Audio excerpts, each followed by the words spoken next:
Hello students, how are you? Hope you all are fine at your home. I'm your English teacher from Others Senior Secondary School, Kaisergar. Today I'm going to take up your next poem, A Legend of Northland. It is written by Phoebe Carey. First we will do brief introduction of the poem, then we will do one by one stanzas of this poem. So let's start this poem. This poem tells an incident from St. Peter's life. ये जो कविता है वो Saint Peter हैं उनकी ज़िंदगी के कुछ incident, कुछ घटनाओं के बारे में बताती हैं. One evening he was feeling very hungry. एक शाम को वो बहुत ही भूखे थे, भूख लगी हुई थी उन्हें. He had fasted all day. उन्होंने पूरे दिन व्रत रखा था. ही सा अ वुमन मेकिंग केक्स. उसने देखा कि एक वुमन है जो केक बना रही है. He asked her for a cake. उन्होंने उसको कहा, उन्होंने उस वुमन से केक के बारे में पूछा. The woman thought that her cakes were too large.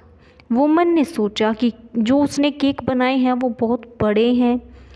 C did not want to give away any of them. इसलिए वो उनमें से एक भी नहीं देना चाहती थी उसे, उन सेंट को. She made a very thin cake for the saint. उसने सेंट के लिए एक बहुत ही पतला केक बनाया.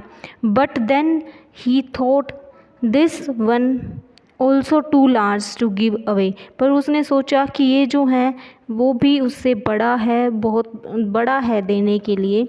Saint Peter become very angry. Saint Peter जो बहुत गुस्सा हो गई क्योंकि उनको कोई भी केक वो नहीं दे रही थी खाने के लिए. He cursed the woman. उन्होंने उस वुमन को श्राप दे दिया. He said that he would be changed into a woodpecker. उन्होंने कहा कि वह अभी वुड पैकर में चेंज हो जाएगी, एक पक्षी में बदल जाएगी जिसको कंठफोड़ा पक्षी बोलते हैं. कंठफोड़ा पक्षी में बदल जाएगी.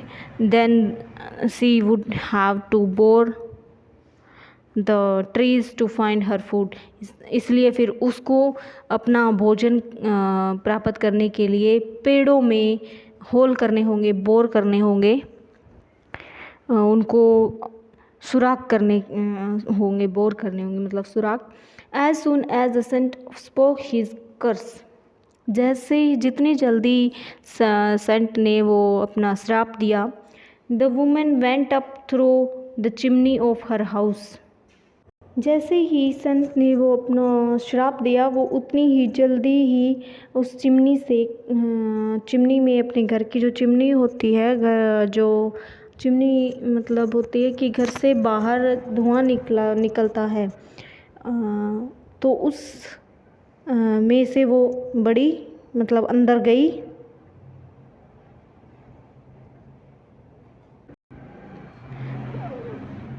उस चिमनी में उसने एंट्री की और उसके बाद वो जब बाहर निकली तो कंठफोड़वा पक्षी ही बन के निकली. When she came out at the top. जब वो टॉप पर पहुंची, बाहर निकली, सी वॉज अ वुड पैकर थी. She still lives in the wood. वो अब भी उन वुड में रहती है, जंगलों में रहती है. She keeps boring the tree for her food. वो अपने फूड को प्राप्त करने के लिए पेड़ों में लगातार क्या करती है, कंटिन्यूसली बोर करती है, यानी कि उसमें सुराख करती है. स्टूडेंट्स, ये जो स्टोरी है वो आपको बता दूं कि नॉर्थलैंड की है. नॉर्थलैंड है, बहुत ही ठंडा इलाका है. वहाँ पर न्यूजीलैंड में है नॉर्थलैंड. तो न्यूजीलैंड के अंदर क्या है कि बहुत सर्दी होती है और वहाँ पर दिन बहुत छोटे होते हैं, गर्मी बहुत ज़्यादा नहीं होती, ठंड बहुत होती है, सर्दी बहुत होती है, रात बहुत लंबी होती है. तो वहाँ पर वो घरों को गर्म रखने के लिए घरों में चिमनीज़ बनाते हैं और वहाँ पर वो जब आग जलाते हैं तो उसका जो धुआं है वो एक चिमनी से बाहर निकलता है. बर्फ़ जमती है वहाँ पर, इतनी ज़्यादा ठंड है न्यूजीलैंड में. वहाँ की ये स्टोरी है नॉर्थलैंड. सो होप आपको ये इंट्रोडक्शन समझ आया होगा.